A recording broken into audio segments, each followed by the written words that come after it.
momentos assim de muita edificação e também muita emoção.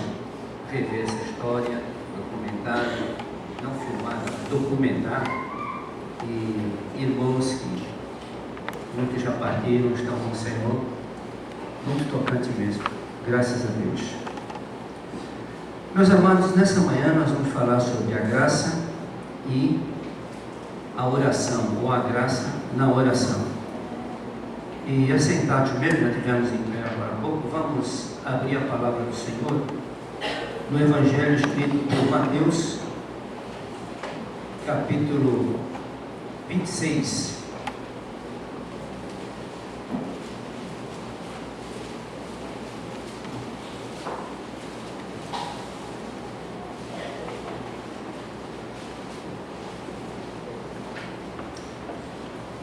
A partir do verso 36, nós vamos ler os versículos que destacam a parte que sobressai no Getsemane. Jesus no Getsemane. E além daquele sofrimento todo, aqui há um ensinamento precioso, porque a palavra que mais aparece aqui, nesse espaço do sofrimento de Cristo no Getsemane, é exatamente a oração. Então, no verso 36, diz assim: então chegou Jesus com eles a um lugar chamado Getsemane, e disse a seus discípulos: assentai-vos aqui, enquanto eu vou além orar. E ele então levou consigo, no 37, Pedro e os dois filhos de Zebedeu, começou a entristecer-se e angustiar-se. E aqui ele abre o coração no verso 38. Na sua oração, ele abre o coração, como nós dissemos ontem, não é? Uma das coisas que nos abençoa e nos ajuda a sair da depressão é abrir a alma, colocar para fora aquilo que está dentro de nós. No verso 39, indo um pouco mais para adiante, prostrou-se sobre o seu rosto, orando e dizendo: meu Pai, se é possível, passe de mim este cálice, todavia não seja como eu quero, mas como tu queres. 40, ele volta para onde estavam os seus discípulos, que estavam adormecidos, e ele disse a Pedro: olha, nem uma hora vocês puderam velar comigo. Aí no verso 41, vigiai e orai, para que não entreis em tentação. Perceberam no verso aí, no verbo que sobressai aí, ó, vigiai e orai para que não entreis. Por quê? Porque se entrar tem tudo para cair. Se entrar, já tem tudo para cair. Então, para não cair em tentação, é melhor nem entrar. Vigiai e orai para que não entreis em tentação. Na verdade, o espírito está pronto, se houver vida de oração. Se houver vida de oração, o espírito está pronto. Mas ele deixa bem claro que é a nossa natureza carnal. A carne é fraca. Estou entendendo aí como é que a coisa funciona? Tem que ter oração, porque por outro lado ele mostra que a nossa carne é fraca. 42, e indo a segunda vez, orou, pedindo que Deus afastasse aquele cálice segundo a vontade dele, mas que fosse cumprida a sua vontade e não a de Cristo. E voltando, achou-os outra vez adormecidos, porque os seus olhos estavam o quê? Carregados. E deixando-os de novo, foi orar pela terceira vez, dizendo as mesmas palavras. Queridos irmãos, nós vamos destacar aqui o verso 41. Vigiai e orai para que não entreis em tentação. Na verdade, o espírito está pronto, mas a carne é fraca. Irmãos, a gente sempre fala, e nós sempre falamos, pastores, e batemos nessa tecla, e sabemos, os membros da igreja, o rebanho, a igreja de Cristo sabe, não há vida cristã se não tiver oração, não adianta. E orar não é fácil, não é fácil. Orar não é fácil, é uma batalha que se trava dentro da gente. É uma batalha. Orar não é fácil, é uma luta. É uma luta. Veja os discípulos que foram orar com Jesus. Estavam ali capengando, era sono, era uma batalha. Jesus tinha falado com eles a primeira vez, voltou, estavam dormindo novamente. É uma batalha que se trava dentro de nós. Por quê? Temos o quê? Duas? O que nós temos dentro de nós? Duas naturezas. O que foi que o apóstolo Paulo disse? Olhem para cá, olha para cá, por favor. Já vai pegar um pouquinho para colocar água ali. Gente, o que foi que o apóstolo Paulo disse? Miserável homem que sou. O bem que eu quero fazer, eu não consigo. Mas o mal que eu não quero está sempre o quê? Essa batalha do dia a dia. Essa é a batalha da vida cristã. Você tem uma natureza transformada por Cristo, mas o velho Adão está aí dentro ou não? O velho Adão está aí dentro, está aqui. E facilite para ver o que esse velho Adão faz. Facilite para ver o que esse velho Adão é capaz de fazer. Então aí está o que Jesus falou: vigiai e orai, para não entrar nem na tentação, porque um pouco só de vigilância pode nos permitir entrar, e entrando, quando se entra tem tudo para cair. Então, meus amados irmãos, nesse trecho aqui, onde Jesus exorta a vigilância, uma coisa é certa: nós como crentes não podemos viver sem orar. E eu enfatizo essa parte aqui. Irmãos, não é fácil a vida de oração. Não é. Ainda mais no século XXI, onde tudo é agitado, tudo é com pressa, tudo é fast food. Não é rápido, vai lá, toma lá da cá. Não é fácil, não. E para orar, temos que ter discernimento. Porque orar não são palavras fabricadas para falar com Deus. Não são aquelas palavras bem colocadas, entonadas. Não. A maior definição de oração onde está? Na própria Bíblia.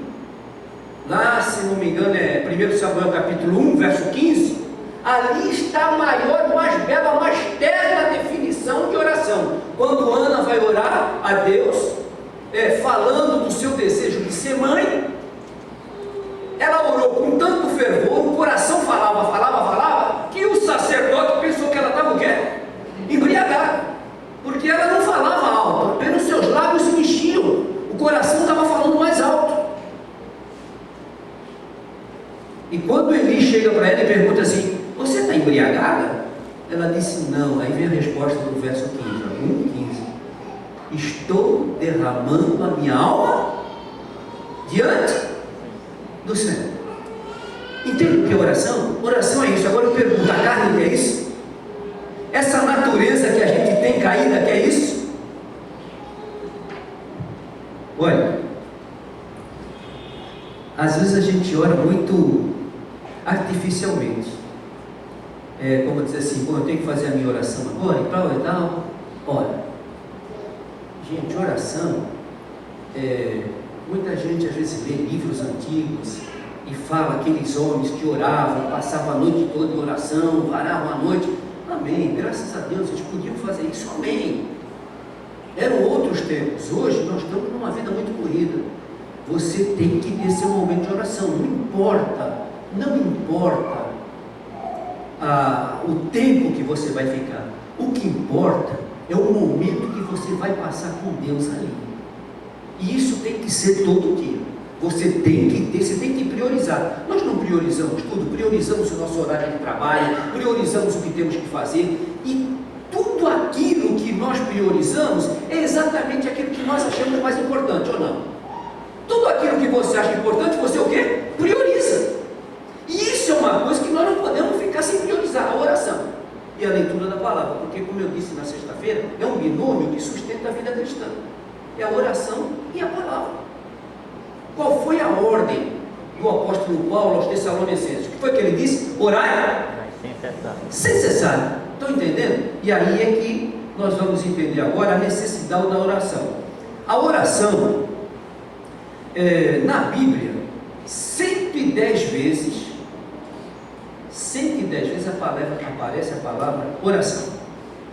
sem os derivados, como orar, orai, orando, orarei, oramos. Não, só o verbete oração aparece na Bíblia 110 vezes.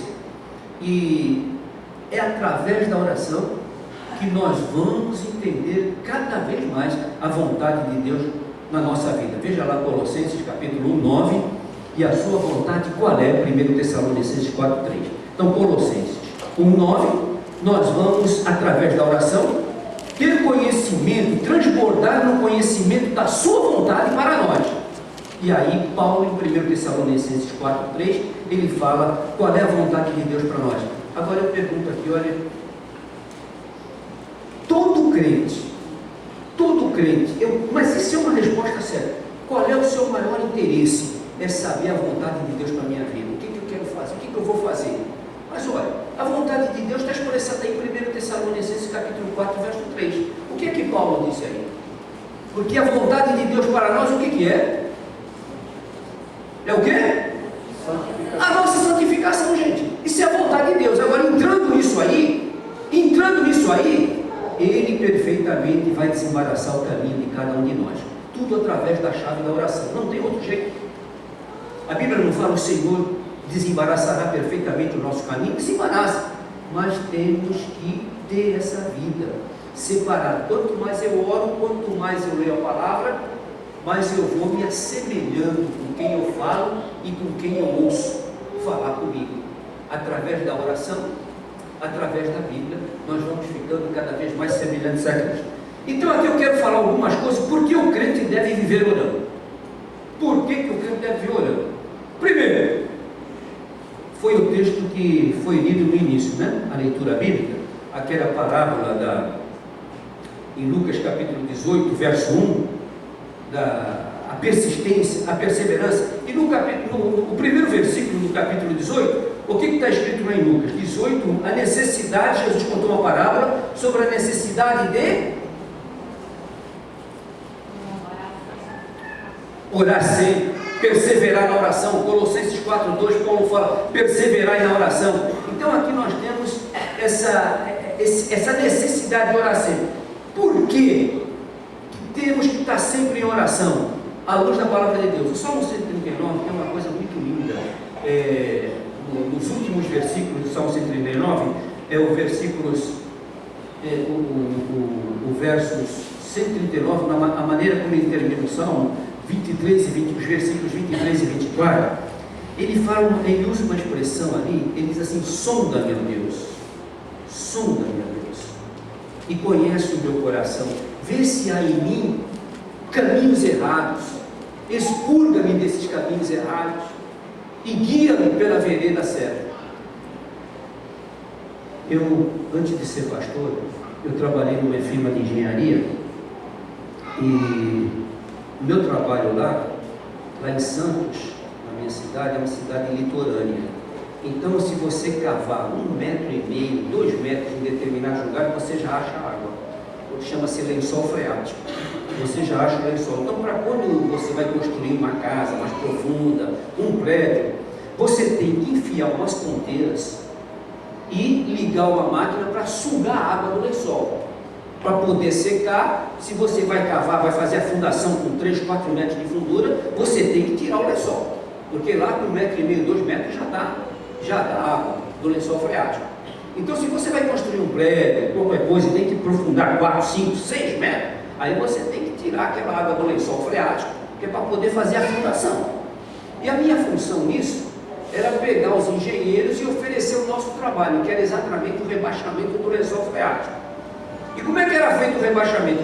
Eles contratavam o serviço, aí eu mandava a turma lá, falava com o engenheiro e aquela turma, e cravava no terreno onde ia ser tirado o lençol. Então, em volta do terreno, que era para poder fazer a fundação, cravavam-se ponteiras, de acordo, se vai cavar, vai abaixar 4 metros, enfiavam-se ponteiras de 5, 6 metros para tirar a água. Então nós enfiávamos aquelas ponteiras, ligava a máquina, aquelas ponteiras todas unidas através de mangueira, aquilo sugava a água do terreno, e essa água caía para a rua, ia para as chamadas bocas de lobo.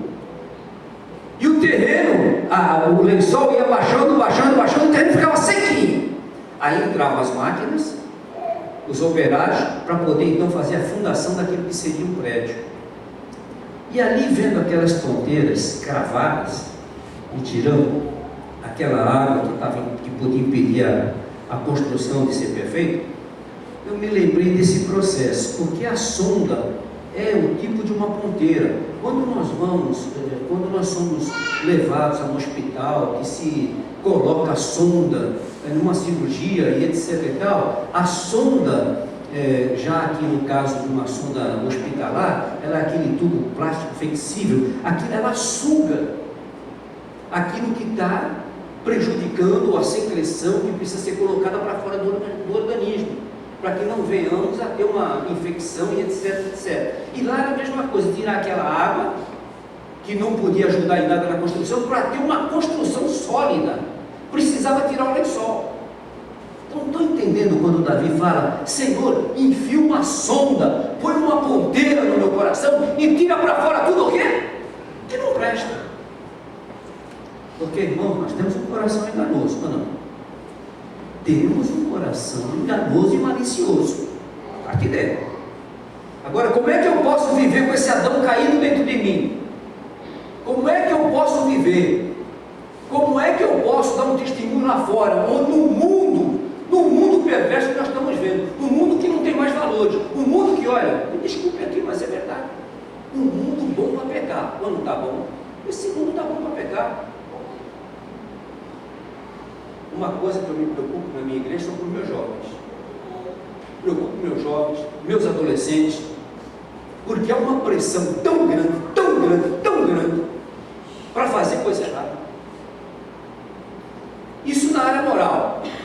Na outra área, todas as áreas da vida, o mundo que está agora exercendo digamos assim, aquela profecia de Isaías que disse que os valores seriam invertidos, o mal seria chamado de bem e o bem seria chamado de mal, não é o que ele fala lá em Isaías 5:20? Aí daqueles que ao mal chamam bem, ao bem chamam de mal, uma inversão de valores. Então, para nós que estamos na contramão do mundo, é fácil? Não é, em todas as áreas da vida. E a minha preocupação maior é com essa geraçãozinha que está vindo, desde os pequenos até os mais jovens, por causa da facilidade com que está tudo aí fora. Nós temos um Adão caído, não esqueça disso. Ah, comigo não, olha o que foi que Paulo falou. Aquele que cuida o quê? Está em pé cuidado, não caia. E os adultos também não ficam à parte, não. Não ficam à parte. A pressão do mundo hoje está muito grande. Como é que eu vou vencer essa pressão se eu não tiver em comunhão com Deus, meu? Por que nós estamos tendo tanta separação, até no chamado arraial cristão? Lá fora eu já nem falo nada. Até no chamado arraial cristão, por que nós temos casamentos se acabando? Por que nós temos gente caindo tanto em pecado como agora? Olha, eu não sei o pastor Wellington, mas a minha experiência, nesses quase 40 anos de ministério, quando alguém vai ser excluído da igreja, lá na minha igreja, eu chamo a pessoa, converso com a pessoa, deixo ela falar, e no fim eu faço essa perguntinha: filho ou filha, diga para cá honestamente, diante de Deus, você estava tendo uma vida de oração e de Bíblia? Eu nunca vi, nunca, nesses 40 anos, alguém dizer para mim: pastor, eu estava ali, vida de oração. Estão entendendo? Já viu um tapete? Um tapetezinho pequeno. Quando você não está orando e nem está tendo comunhão com Deus através da palavra de Deus, é como se você estivesse em cima de um tapete pequeno, não precisa ser um tapete grande, pequeno. Você não está tendo vida com Deus, não tem orado, não tem lido a Bíblia, o vir da igreja, vir por vir, é uma coisa muito fácil para o diabo chegar por trás de você, pegar o tapete e fazer o quê? Você vai fazer o quê? Vai ficar em pezinho? Puxou o tapete. Tem até uma expressão, né? Aí fora: ah, puxaram o meu tapete. você vai de cara no chão. Daí nós vamos entender a necessidade que Cristo fala aí na parábola, a necessidade de perseverar em oração, clamar a Deus. Senhor, a primeira coisa nós temos é: Senhor, tira para fora de mim até aquilo que eu nem sei que está de errado em mim, coisas que eu já pratiquei e nem me lembro. Quando ele fala na oração dele, expurga-me tu daqueles que são o quê? Expurga-me tu dos pecados que são ocultos. E para que isso? Para que eu possa me conscientizar, confessá-los e alcançar a misericórdia. E alcançar a misericórdia. A necessidade de orar sempre para enfrentar os temporais da vida, como dissemos ontem. Uma oração é tudo, ou é quase tudo, na nossa caminhada cristã. Ela é completada com a outra palavra, com a outra parte, que é a leitura da palavra. Ou esse livro me afasta do pecado, ou o pecado vai me afastar desse mundo. E eu não posso viver sem ele. Não posso. Salmo 1, né? Vocês sabem de cor, bem-aventurado o varão que não anda segundo o conselho dos ímpios, não se detém no caminho dos pecadores.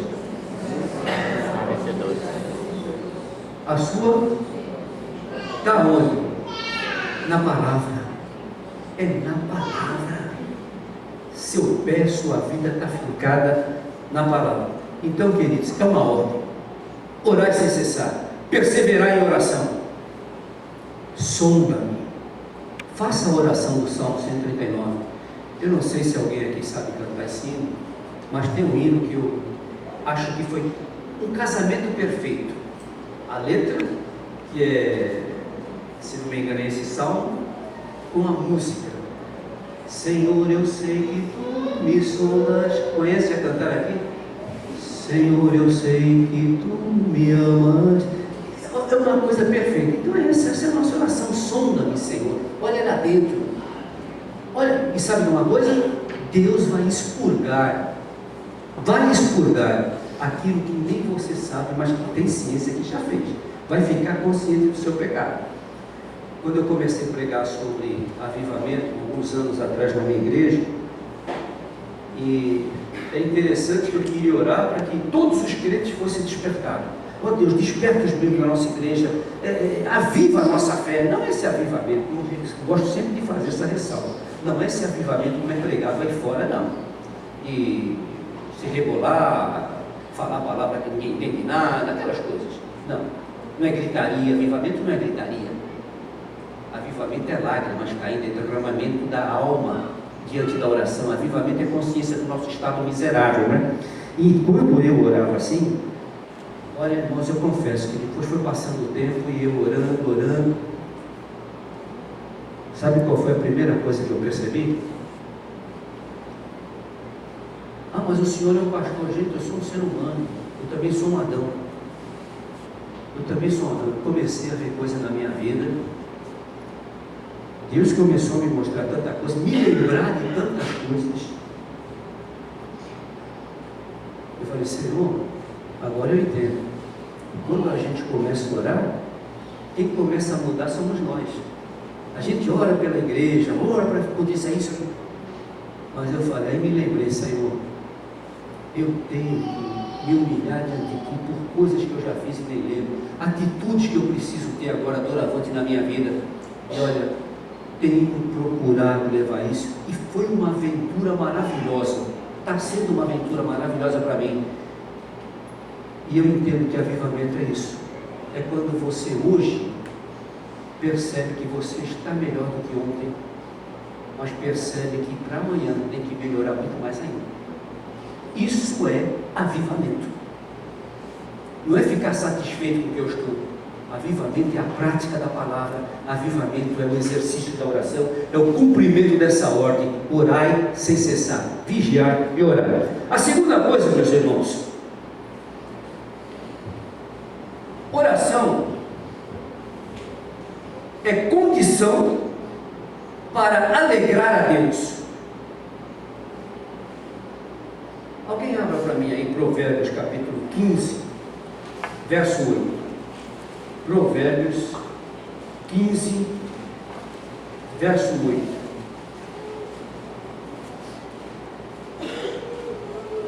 Quem achar pode ler bem alto aí, por favor. Provérbios 15, verso 8. O sacrifício dos ímpios é abominação ao Senhor, mas a oração dos retos é o seu contentamento. O sacrifício o quê? Dos?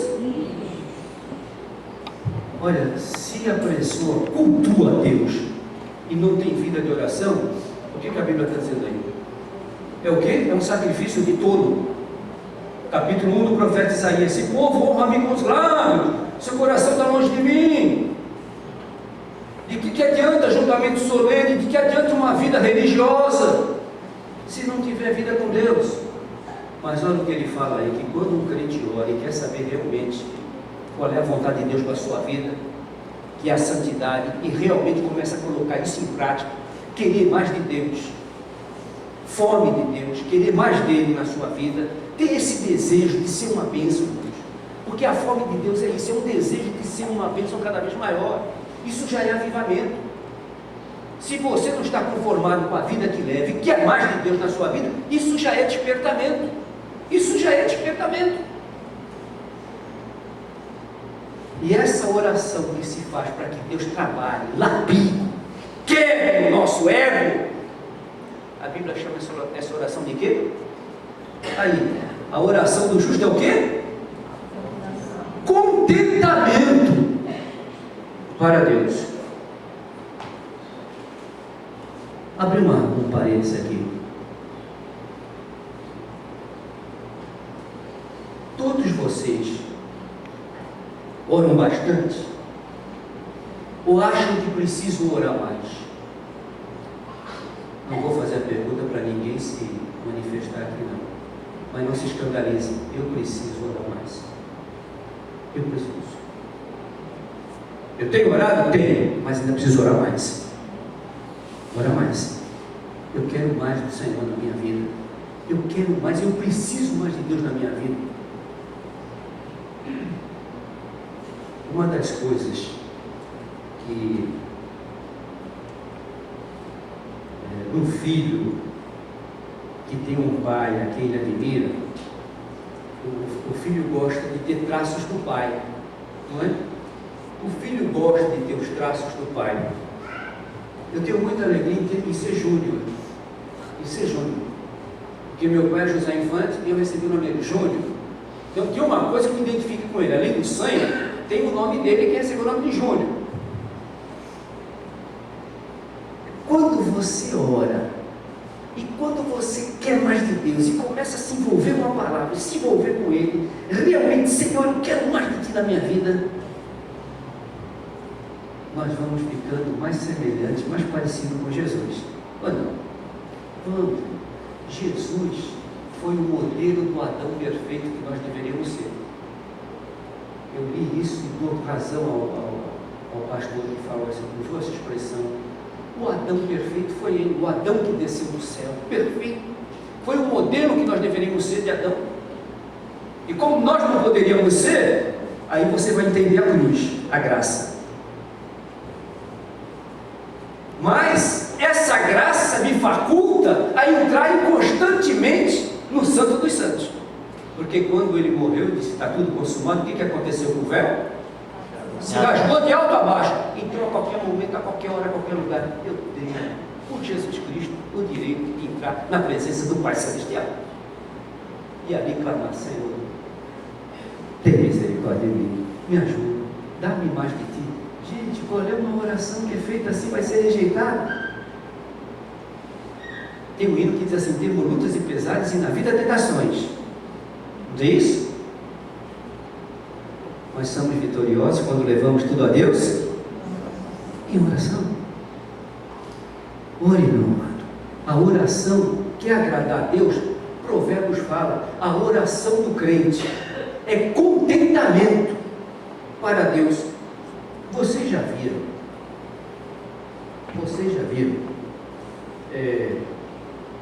Por exemplo, está tendo muita separação agora, casamento é uma coisa que já está ficando no passado, como eles dizem, tabu que arrebentado, foi arrebentado, desfeito. Mas você já viu casal que tem vida? Quando eu falo joelho, não é só materialmente, porque tem muita gente que não pode se ajoelhar, mas tem vida lá, se ajoelha no espírito. Vocês já viram um casal onde marido e mulher tem vida de oração, se separar, ser escândalo na vizinhança, viver mal, ser problema na igreja? Quem tem vida com Deus é bênção. Quem tem vida com Deus é bênção.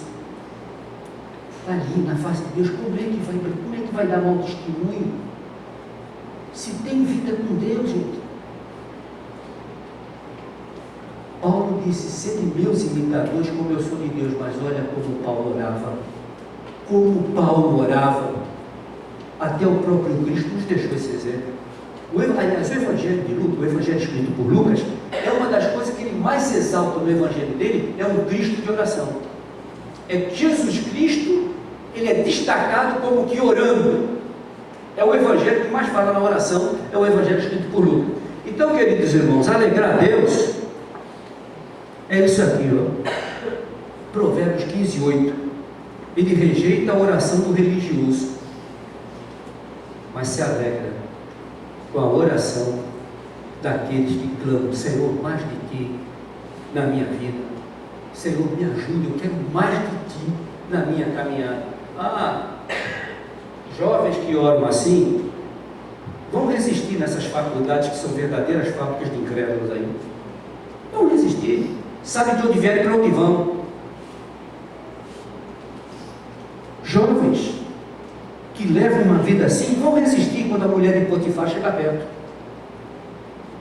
Jovens, e aqui está generalizado, que levam vida com Deus, vão saber responder, estarem prontos para dar razão da sua fé, vão ser verdadeiros diferenciais aí fora. Jovens que temem a Deus e que têm seus momentos, levam a sua vida devocional, vão saber mexer naquele aparelhinho. Mouse, né? Vão saber mexer no mouse. Não resta dúvida que a internet é uma bênção, por um lado, mas por outro lado é uma maldição. Nós vamos saber controlar o que vemos, o que ouvimos, o que lemos. É vida com Deus. Foi feita uma pesquisa, eu só vou dar o resultado entre pastores. Agora, se essa percentagem de pastores é alta, imagine que não se fala de rebanho. Algum tempo atrás foi feita uma pesquisa, uma revista publicou. Olha, irmãos, são 30% de pastores, quase 30% de pastores, quase 30% de pastores têm problema com pornografia. Problema com pornografia. Olha o mundo que nós vivemos.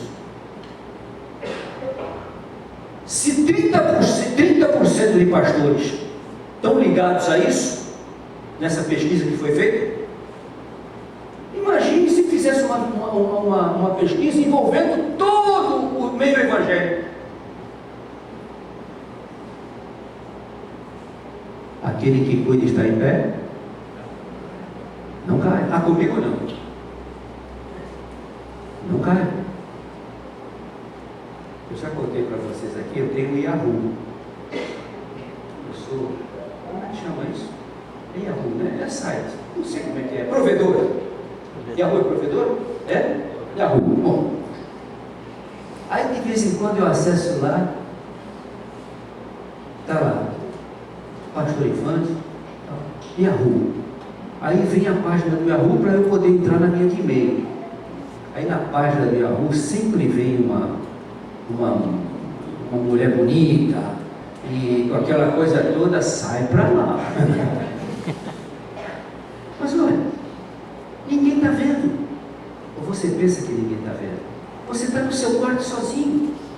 Aparece aquela mulher, aquela moça, aparece aquele jovem, aquele ator, sala de bate-papo.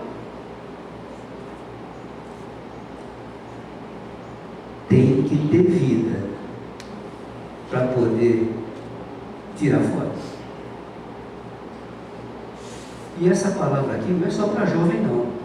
Isso aqui serve para todos. Que lamentavelmente tem muita gente adulterando virtualmente através da rede. Lembra-se que eu comecei falando, o mundo está fácil para pecar. O mundo está fácil para pecar e está chamando para pecar. Antigamente tinham valores, até quem não era crente prezava por valores. Hoje não tem mais, acabou tudo. Acabou tudo. Hoje os pais querem que as filhas sejam vedete, ainda existe esse termo, né? Vedete, chuchete e etc. Os pais querem dar troço, não, vai lá minha filha, vai lá. Eu não li de um pai que levou a filha para como é que é, funk, dançar esses negócios aí, o pai levando a própria filha. Funk. O pai levando a própria filha para fazer dançar funk. E a menina dançava bem, o pai todo empolgado, que a filha ia ganhar dinheiro. Mas olha o antro que ele estava empurrando a filha. Ninguém tem mais valores, não. Não tem mais. Acabou. Vigiai e orai, para que não entreis em tentação. Não confia nesse Adão velho, não. A coisa maior que esse Adão deseja é descer da cruz, ou não?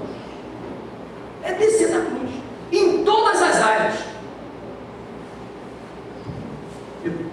Eu precisava me policiar no trânsito. O meu velho Adão caía no trânsito. Descia da cruz. A coisa que eu mais me irrita é eu estar no semáforo esperando. O semáforo mal saiu do vermelho. Mal! O de trás já. Buzina. Eu meti a mão para fora e já passa por cima. E eu uso mais o carrinho da igreja do que propriamente o meu. Eu faço mais visita com o carrinho da igreja. Um carro Fiatzinho pequenininho. Eu pego e vou fazer as visitas com o carrinho da igreja. E no carrinho da igreja está escrito lá, Primeira Igreja Batista de Vitória da Conquista. Olha, eu pensei, meu Deus, eu estou pecando nisso. Só o que me vinha na cabeça, esse passa por cima, era o que eu falava de camaradagem. Porque lá dentro, é o velho Adão. É o velho Adão. Ou você acha que o velho Adão assim, desculpe eu ter demorado. Não, o velho Adão já. Então o passa por cima era uma camaradagem. Eu falei, meu Deus, eu preciso me controlar. Por quê? Aí Deus vai falando no coração da gente. Amanhã está na Primeira Igreja.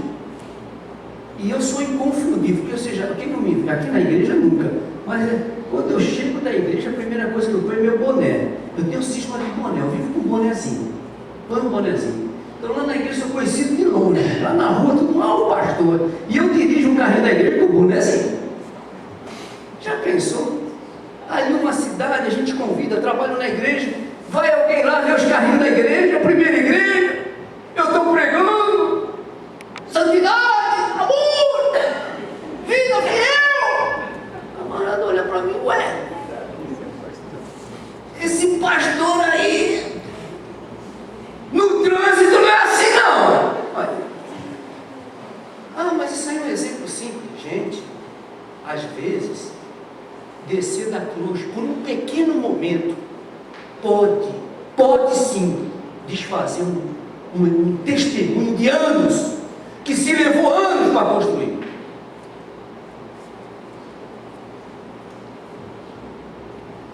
Coisa está feia.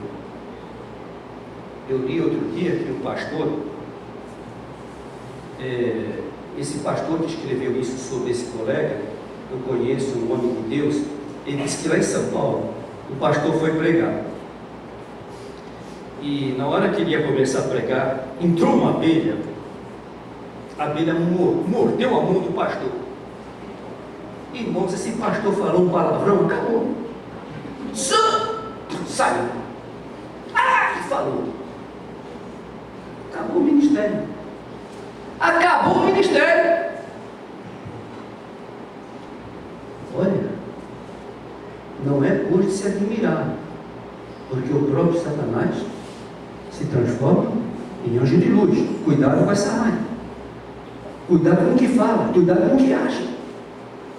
Por isso é que Jesus falou: vigiar e orar para não entrar em tentação. Quando você está numa fila e a fila não anda, parece que a do lado anda mais, o que vem na tua cabecinha? O que você tem vontade de falar do caixa? É um mole.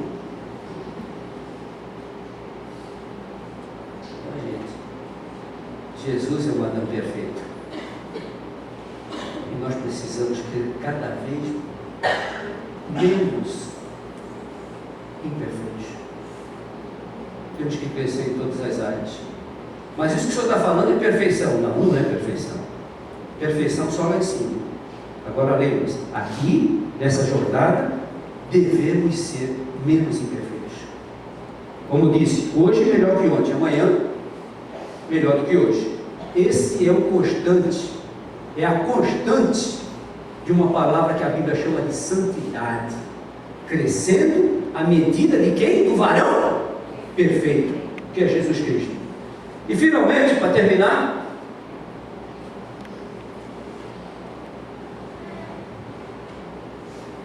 a oração muda situações. É um dever orar sempre. É uma maneira de alegrar a Deus. Irmãos, a oração muda situações. Isso é uma coisa maravilhosa. A oração muda a situação. Quanto mais você vai orando, ela vai mudando. E começa por nós mesmos.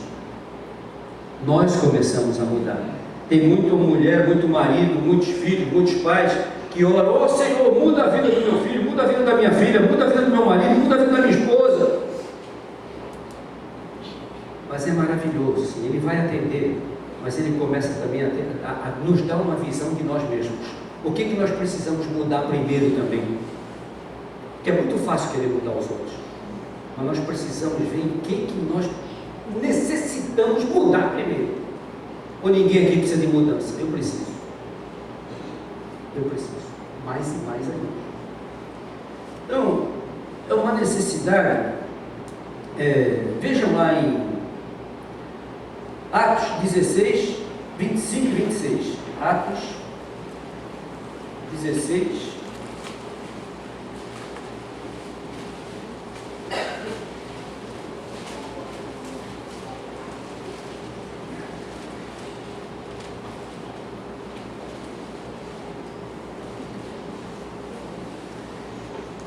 e 26. E perto da meia-noite, Paulo e Silas oravam e cantavam hinos a Deus, e os outros presos os escutavam. E de repente sobreveio um tão grande terremoto que os alicerces do presídio, do cárcere, se moveram, e logo se abriram todas as portas e foram soltas as prisões de todos. E quando o carcereiro acordou, eles estavam no presídio, Paulo e Silas, por causa do Evangelho, presos por amor a Cristo. Estavam orando ali, cantando. Eu não vou falar sobre música aqui, mas é interessante, né? Foi o primeiro dueto da Bíblia. Quando você vê pessoas aqui cantando em duplo, um dueto, Paulo e Silas fizeram o primeiro dueto na Bíblia. Jesus foi o primeiro solo que nós temos no Novo Testamento, foi Jesus, não é? Ele cantou com os seus discípulos, ele cantou um hino. Mateus 26, se não me engano, verso 30. E aqui nós temos o primeiro dueto, Paulo e Silas. Estavam orando pela situação deles ali e para que Deus alcançasse os corações. Os corações. Foi como aquele pastor falou aí, né? A mãe presa, a filha lá orando, mas orando para que a mãe falasse de Jesus, não fosse solta, mas para que falasse de Jesus, os outros presos. E a mãe orando para ganhar o coração daqueles presos, para falar de Cristo ali. Ali Paulo e Silas estavam orando como ganhar aquilo tudo. De repente, mudou, a situação mudou toda. Um terremoto, aquelas celas se abriram. A primeira coisa que aconteceu, o carcereiro ia fazer o quê? Ia se suicidar. Aí Paulo falou, não faças tal, estão todos aqui, ó, ninguém fugiu. Olha já o poder do Evangelho mudando situação. E vocês sabem da história, Atos 16:32, o que foi que aquele carcereiro falou? Né, que ele e agora a casa dele iam servir ao Senhor. Paulo fala, ele perguntou, o que eu faço para ser salvo? Paulo diz, crê no Senhor Jesus Cristo, será salvo tu e a tua casa. E sem contar que muitos daqueles presos se converteram também. Oração muda a situação. Está com um parente fora da igreja, está com um querido seu fora da igreja. Continue orando, continue orando, continue orando. A situação muda. Uns mais rápidos, outros algum tempo, mas a solução virá. A solução virá. É perseverar na oração. Ou vocês pensam que quando Davi colocou um vocábulo atrás do verbo, quando ele escreveu o Salmo 40, esperei, é o verbo esperar, eu esperei. Esperei aonde? No Senhor. E ele se inclinou para mim e ouviu a minha oração, é isso? Está escrito isso lá? Ou está escrito o quê? Esperei com paciência. Ele não usou aquilo ali, esse paciência, por usar. Não, ele esperou muito, teve paciência. Oração é lutar com Deus, como Jacó lutou lá. Não te deixarei enquanto tu não me abençoares. E essa luta às vezes demora, às vezes é resolvida mais rápido. Isso é o poder de Deus que tudo tem sob o seu controle. O quanto vai demorar, o quanto não vai demorar, isso é problema de Deus. O nosso é lutar e perseverar, não desistir, não falhar nunca, não faltar, não deixar de orar nunca, não pode. Se é o ar que nós respiramos na vida cristã, é esse. Isso é o nosso ar, é o nosso pulmão, é a palavra e a oração. Se a Bíblia está dizendo que Deus age, Ele age. Mas precisamos clamar mesmo, Senhor, ajuda. Como Deus muda situações. Só para terminar, me permite, é um exemplo pessoal. Eu não gosto de falar assim muitos exemplos pessoais, mas isso marcou minha vida. O meu filho mais velho. Meu filho está com, hoje o mais velho está com 47 anos. Ele é funcionário do Ministério da Justiça do Trabalho Federal.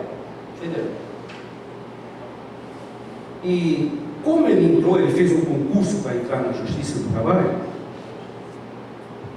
Ele fez o concurso e passou. E aí, aquela alegria e tal, aí para poder entrar, pediram uma série de exames, exame de sangue. E ele fez, ele sofre muito de enxaqueca. Não toma medicação para as enxaquecas, às vezes são terríveis as enxaquecas do menino. E ele pegou, fez o exame de sangue. Os leucócitos dele deram 3.700. Primeiro exame. Aí o médico lá da junta falou assim, olha, vamos, aliás, o médico que pediu os exames para levar para a junta falou, olha, isso aí pode ser uma situação, vamos fazer outro, daqui a 8 dias você faz outro, daqui a 2 dias faça outro. Aí fez o segundo, 3.800, 3.600, não saía disso. Fez os 3 exames, mais ou menos, a mesma coisa, não dava 4.000. Tinha que ter, é leucócito, chama, né? Leucócito. Tinha que ser acima de 4.000. Mas eu falei, e se não atingir? Mas o menino passou bonito, passou bem. E se não atingir, não pode entrar? Vai perder. Deixar de entrar na justiça. Uma uma senhora que hoje não está mais na minha igreja, naquela época ela soube da nossa aflição, porque o menino não conseguia, nesses espaços, 3 exames, não é isso? Os filhos não fazem os 3, não foi, Ana? Os 3 exames, mas tudo 3,700, não tinha os 4. Aí essa senhora conversou com uma amiga dela, esposa do médico, disse assim: escuta, será que não dá um jeito para ajudar o filho do nosso pastor lá e tal? Aí ela disse: eu vou ver o que eu posso fazer. Aí foram as 2 na minha casa. Aí entraram, sentaram. Aí essa esposa do médico disse: olha, a irmã tal aqui me falou que o seu filho está com esse problema, pode perder até esse privilégio de entrar na Justiça do Trabalho. E então eu pensei o seguinte: olha só, nós podemos, lá onde o meu marido trabalha, a gente tira a empregada, eu posso pegar o sangue da minha empregada. Foi isso, não é, Manu? Podia ser meu sangue, mas ele disse: não sei, o seu podia ser da minha empregada, né? A gente põe o nome dele e o menino não perde essa.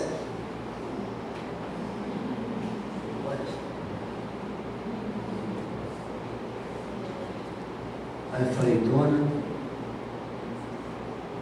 não. Aí eu olhei para o meu filho e disse: olha, você já é maior de idade, você aceita isso aí? Aí ele olhou assim: emprego federal, gente. Não, pai, assim não quero. Aí eu falei: dona, eu sei que a senhora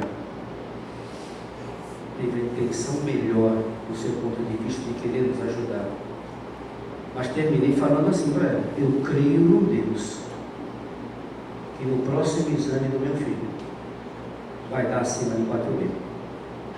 Eu creio num Deus assim. Aí a mulher ficou desse jeito e tal. Olha que cilada, amanhã ela de vez em quando, ela ainda está lá, não sei se mudou da cidade, mas de vez em quando a gente vê ela lá. Ela, quando me vê assim, ela desvia. Porque se eu tivesse aceitado aquilo, ela ia me enfrentar. Está vendo aquele pastor ali? Não é aquilo lá, não. Está vendo aquele menino? É filho do pastor, deve para mim o emprego.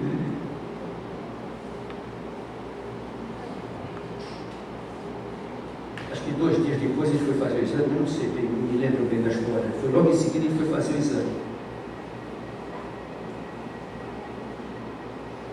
Chegou em casa contente. Pai, passou de 4.000.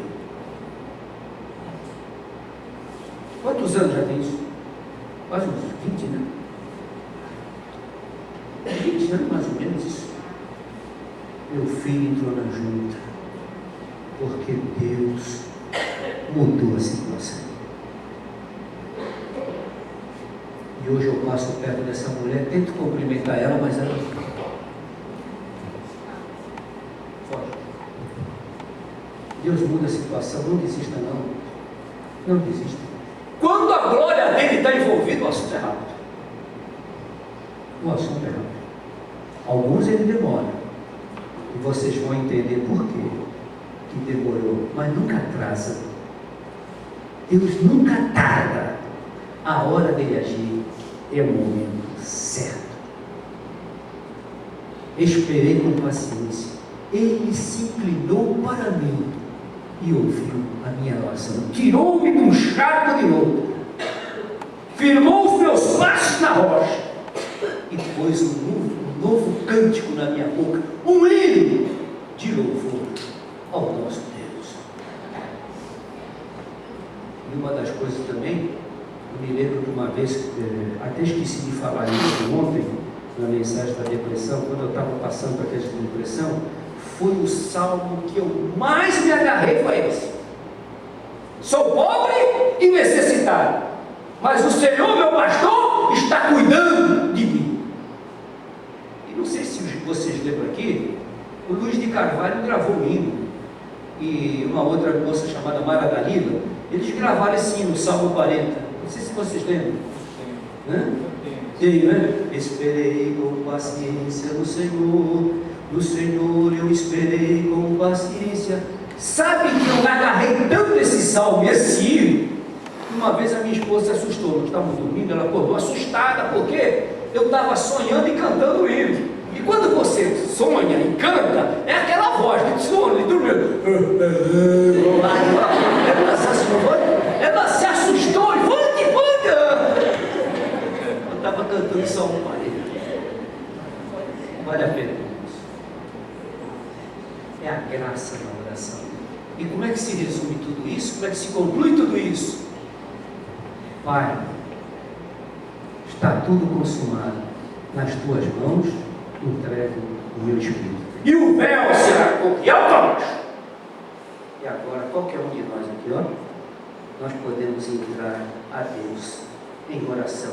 Aonde estivermos, seja no lugar que for, podemos chegar ao trono da graça do Todo-Poderoso. Bendito seja o nome dele para todo sempre. Que Deus nos abençoe. Amém.